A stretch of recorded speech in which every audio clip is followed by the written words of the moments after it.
भोपाल से प्रस्तुत हैं प्रादेशिक समाचार। नमस्कार, समाचारों के साथ मैं जितेंद्र रघुवंशी। पहले मुख्य समाचार। राष्ट्रपति ने कहा, अधिकार और कर्तव्य एक ही सिक्के के दो पहलू हैं। राष्ट्र आज 73वां गणतंत्र दिवस मनाएगा। दिल्ली में राजपथ पर आयोजित राष्ट्रीय कार्यक्रम में राष्ट्रपति रामनाथ कोविंद लेंगे परेड की सलामी। प्रदेश में भी गणतंत्र दिवस पर्व की तैयारियां पूरी। राज्य स्तरीय आयोजन भोपाल के लाल परेड मैदान में होगा और प्रदेश के 24 पुलिसकर्मियों को मिले वीरता, विशिष्ट सेवा और सराहनीय सेवा के लिए पदक। पहले एक अपील। यदि आपने हमारे YouTube चैनल को अभी तक सब्सक्राइब नहीं किया है तो इस चैनल को सब्सक्राइब कर लें। साथ ही यदि आपने हमारे Facebook पेज को अभी तक फॉलो नहीं किया है और टेलीग्राम ग्रुप को भी ज्वाइन नहीं किया है तो उनकी लिंक भी आपको डिस्क्रिप्शन में दी गई हैं, वहां से आप उन्हें फॉलो और ज्वाइन कर लें। अब समाचार विस्तार से। राष्ट्रपति रामनाथ कोविंद ने देश के 73वें गणतंत्र दिवस की पूर्व संध्या पर राष्ट्र को संबोधित करते हुए कहा कि अधिकार और कर्तव्य एक ही सिक्के के दो पहलू हैं, इसलिए हमें अपने व्यवहार में इस पर अमल करना चाहिए। स्वच्छता अभियान और कोविड टीकाकरण में नागरिकों के बढ़ चढ़कर योगदान की सराहना करते हुए राष्ट्रपति ने महामारी से निपटने की तैयारियों का उल्लेख किया। राष्ट्रपति रामनाथ कोविंद ने कहा कि भविष्य की चुनौतियों से निपटने के लिए भारत आज बेहतर स्थिति में है। राष्ट्रपति ने विश्वास व्यक्त किया कि सार्वभौमिक भाईचारे की भावना से प्रेरणा लेकर भारत और संपूर्ण वैश्विक समुदाय अधिक समतापूर्ण और समृद्ध भविष्य की दिशा में आगे बढ़ेगा।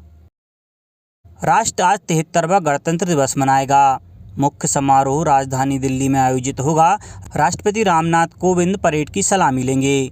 इस बार परेड में कुल 16 दस्ते भाग ले रहे हैं। इनमें सेना के 6, नौसेना और वायुसेना के 1-1, केंद्रीय सशस्त्र पुलिस बलों के 4, दिल्ली पुलिस का 1, एनसीसी के 2 और राष्ट्रीय सेवा योजना एनएसएस का 1 दस्ता शामिल है। विभिन्न राज्यों, केंद्र शासित प्रदेशों, मंत्रालयों और विभागों की 21 झांकियां गणतंत्र परेड का हिस्सा होंगी। दिल्ली में गणतंत्र दिवस समारोह के लिए सुरक्षा के व्यापक प्रबंध किए गए हैं। 27,000 से अधिक पुलिसकर्मियों की तैनाती की गई है। प्रदेश में भी गणतंत्र दिवस पर्व की तैयारियां पूरी हो गई हैं। राज्य स्तरीय मुख्य आयोजन राजधानी भोपाल के लाल परेड मैदान में आयोजित किया जाएगा, जिसमें राज्यपाल मंगू भाई पटेल ध्वजारोहण करेंगे। इसके अलावा मुख्यमंत्री शिवराज सिंह चौहान इंदौर, विधानसभा अध्यक्ष रीवा में, गृह मंत्री नरोत्तम मिश्रा छिंदवाड़ा में, लोक निर्माण विभाग मंत्री जबलपुर में और जल संसाधन मंत्री ग्वालियर में ध्वजारोहण करेंगे। सभी जिलों में कोरोना गाइडलाइन के तहत ही झंडा बंदन होगा। भोपाल में होने वाले राज्य स्तरीय समारोह में भी सीमित संख्या में ही लोग शामिल हो सकेंगे। प्रदेश कांग्रेस अध्यक्ष एवं पूर्व मुख्यमंत्री कमलनाथ प्रदेश कांग्रेस मुख्यालय के प्रांगण में ध्वजारोहण करेंगे। स्कूल शिक्षा विभाग द्वारा प्रदेश के शासकीय अशासकीय विद्यालयों में अध्ययनरत कक्षा 1 से 8 के बच्चों के मूल्यांकन हेतु ऑनलाइन प्रश्न बैंक का निर्माण किया जा रहा है। इसके लिए एक सरल एप्लीकेशन तैयार की गई है। संचालक राज्य शिक्षा केंद्र श्री धनराजू एस ने इसका शुभारंभ किया। श्री धनराजू ने बताया कि एप्लीकेशन कंप्यूटर और एंड्रॉयड मोबाइल दोनों से ऑपरेट किया जा सकेगा। वर्तमान परिस्थितियों में कोविड प्रोटोकॉल के दृष्टिगत राज्य शिक्षा केंद्र द्वारा ऑनलाइन प्रश्न बैंक के रूप में यह अभिनव पहल की गई है। श्री धनराजू ने बताया कि आवश्यकता अनुसार संभाग तथा जिला स्तर पर इसके माध्यम से प्रश्न पत्र जनरेट किए जा सकेंगे। स्कूली शिक्षा से जुड़े सभी विषय विशेषज्ञ इससे जुड़कर उच्च स्तरीय प्रश्नों का निर्माण कर सकें। इसके लिए यूट्यूब लाइव के माध्यम से इस प्रश्न बैंक एप्लीकेशन का लाइव डेमो भी मैदानी अधिकारियों को दिया गया है। जबलपुर हाईकोर्ट के मुख्य न्यायाधीश रवि मलिमठ और न्यायाधीश पुरुषेंद्र कुमार गौरव की युगल पीठ ने पंचायत निर्वाचन से संबंधित याचिकाएं मौजूदा हालात में अप्रासंगिक और सारहीन पाकर निरस्त कर दी। अदालत ने कहा कि पंचायतों के निर्वाचन से संबंधित अध्यादेश मध्य प्रदेश शासन द्वारा निरस्त कर दिए गए हैं, इसलिए फिलहाल याचिका व्यर्थ हो गई हैं। इन याचिकाओं में आरक्षण की रोटेशन प्रणाली न अपनाए जाने को चुनौती दी गई थी। मध्य प्रदेश गृह निर्माण एवं अधोसंरचना मंडल द्वारा उन हितग्राहियों को राहत प्रदान की है जिन्होंने 20 मार्च 2020 के बाद संपत्ति का आवंटन किया था और वे कोरोना संक्रमण के कारण किस्तों का भुगतान नहीं कर सके थे। ऐसे सभी हितग्राही अब साधारण ब्याज पर एक मुश्त अपनी बकाया राशि का भुगतान 31 मार्च 2022 तक कर सकते हैं। पर्यावास भवन में मंगलवार को आयोजित मंडल का वार्षिक सम्मेलन मंडल अध्यक्ष श्री आशुतोष तिवारी की अध्यक्षता में संपन्न हुआ। उन्होंने बताया कि इस निर्णय से हितग्राहियों के एक बड़े वर्ग को राहत मिलेगी। आयुक्त गृह निर्माण मंडल श्री भरत यादव ने बताया कि लॉकडाउन अवधि में शेष राशि जमा न कर सकने के कारण कई ऑफरदाताओं द्वारा समय अवधि में वृद्धि की मांग करते हुए ब्याज सहित राशि जमा करने का अनुरोध किया गया था। श्री यादव ने बताया कि मंडल की ऐसी आवासीय संपत्ति जो 1 मार्च 2020 के बाद आवंटित हो और जिसका न्यूनतम आरक्षित मूल्य 50 लाख तक है, हितग्राही 31 मार्च 2022 तक साधारण ब्याज सहित अपनी बकाया राशि जमा कर सकेंगे। राज्यपाल मंगू भाई पटेल ने कहा है कि लोकतांत्रिक व्यवस्था में मताधिकार का उपयोग राष्ट्र धर्म पालन का पवित्र कार्य है। यह सरकारों की जवाबदेही सुनिश्चित करने और लोकतंत्र के पूर्ण लाभों को प्राप्त करने का सबसे प्रभावी तरीका है। श्री पटेल ने कल Kushabhau Thackeray international convention centre Bhopal में 12वें राष्ट्रीय मतदाता दिवस कार्यक्रम को संबोधित करते हुए नागरिकों से अपील की है कि राष्ट्र के सजग नागरिक के रूप में अनिवार्यता मतदान प्रक्रिया में सहभागिता करें। राज्यपाल ने मतदाता दिवस पर नव मतदाताओं को इपिक कार्ड प्रदान किए। सागर के राहतगढ़ किले को सहेजना एवं संभालना हमारी जिम्मेदारी और कर्तव्य है। राहतगढ़ के किले में सागर का इतिहास विद्यमान है और किले को 3 करोड़ रुपए से अधिक की राशि से राष्ट्रीय पुरातत्व संग्रहालय के माध्यम से संवारा जाएगा। राजस्व एवं परिवहन मंत्री श्री गोविंद सिंह राजपूत आज़ादी के अमृत महोत्सव के 75 वर्ष एवं संघर्ष के 75 नारों के साथ आयोजित कार्यक्रम को संबोधित कर रहे थे। मंत्री श्री राजपूत ने कहा कि देश की पुरातात्विक विरासत को बचाए रखने के लिए प्रधानमंत्री श्री नरेंद्र मोदी देश में पुरातत्व सर्वेक्षण विभाग के माध्यम से उनको सहेजने एवं संभालने के लिए अग्रसर हैं। उन्होंने कहा कि राहतगढ़ किला गोंड राजाओं का किला हुआ करता था। राहतगढ़ किले में जिस विरासत का चित्रण किया गया है वह अद्भुत है और इसको सहेजने के लिए राष्ट्रीय पुरातत्व सर्वेक्षण विभाग द्वारा कार्य प्रारंभ किया गया है। आने वाले दिनों में यहाँ बड़ा आयोजन किया जाएगा जिसमें राहतगढ़ किले की विरासत को प्रदर्शित भी किया जाएगा।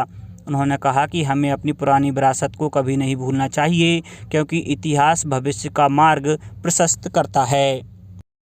गणतंत्र दिवस के अवसर पर इस वर्ष 939 पुलिसकर्मियों को पदक से सम्मानित करने की घोषणा की गई है। इनमें से 189 को वीरता के लिए जबकि 662 पुलिसकर्मियों को सराहनीय सेवाओं के लिए चयनित किया गया है। उत्कृष्ट सेवाओं के लिए 88 कर्मियों को राष्ट्रपति पुलिस पदक प्रदान किया जाएगा। प्रदेश के पुलिसकर्मियों को 24 पदक मिले हैं। IPS Tarun Nayak, sub inspector हिम्मत सिंह और हेड कांस्टेबल विशाखू लाल को वीरता के लिए पुलिस पदक दिया गया है। 4 पुलिसकर्मियों को विशिष्ट सेवा के लिए राष्ट्रपति पदक और इंदौर के पुलिस कमिश्नर हरिनारायण चारी सहित 15 पुलिसकर्मियों को सराहनीय सेवा के लिए पुलिस पदक दिया गया है। राष्ट्रीय बालिका दिवस के उपलक्ष्य में PIB, ROB और रविंद्रनाथ टैगोर विश्वविद्यालय भोपाल द्वारा लड़कियों की शादी की उम्र 21 साल करने का निर्णय महिला सशक्तिकरण की दिशा में एक कदम विषय पर आयोजित वेबिनार को संबोधित करते हुए वरिष्ठ पत्रकार सुश्री वीणा सबलोक पाठक ने कहा कि यह निर्णय महिला सशक्तिकरण की दिशा में एक कदम है। वेबिनार को माउंट एवरेस्ट विजेता और मशहूर पर्वतारोही सुश्री मेघा परमार और PIB और ROB भोपाल के अपर महानिदेशक प्रशांत पाठराबे और रविंद्रनाथ टैगोर विश्वविद्यालय भोपाल की नर्सिंग विभाग की विभाग अध्यक्ष डॉक्टर मनीषा गुप्ता ने भी संबोधित किया। प्रदेश के विश्वविद्यालयों के स्नातकोत्तर पाठ्यक्रम के प्रथम और तृतीय सत्र के परीक्षार्थी जो स्वयं कोविड से अथवा संक्रमण की वजह से अपने निवास स्थान से परीक्षा केंद्र जाने में असमर्थ हैं, ऐसे सभी विद्यार्थियों के लिए अलग से परीक्षा आयोजित की जाएगी। पॉजिटिव पाए गए विद्यार्थियों के परीक्षा परिणाम भी एक साथ घोषित होंगे जिससे विद्यार्थियों का शैक्षणिक सत्र प्रभावित नहीं होगा। अब कुछ समाचार संक्षेप में। मध्य प्रदेश राज्य हज कमेटी कार्यालय भोपाल में आज सुबह 9 बजे ध्वजारोहण होगा।